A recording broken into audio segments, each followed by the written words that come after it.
Senior صحافی ارشد شریف قتل case میں کینیا سے کوئی ٹھوس مواد نہیں ملا۔ مشترکہ تحقیقاتی ٹیم کے سربراہ نے سپریم کورٹ آف پاکستان میں بیان دیا ہے کہ کینیا نے شواہد تک رسائی نہیں دی۔ از خود نوٹس کیس کی سماعت چیف جسٹس آف پاکستان کی سربراہی میں 5 رکنی بینچ نے کی۔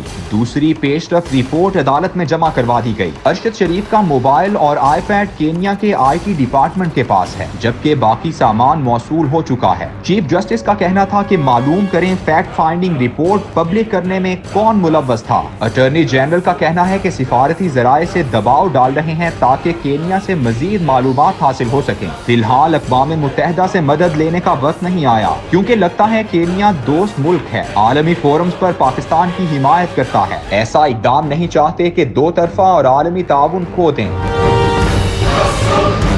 سپریم کورٹ کے حکم پر اسلام آباد میں ارشد شریف کے قتل کا مقدمہ درج کر لیا گیا ہے۔ سپریم کورٹ نے ارشد شریف کی میڈیکل رپورٹ کو غیر تسلی بخش قرار دے دیا۔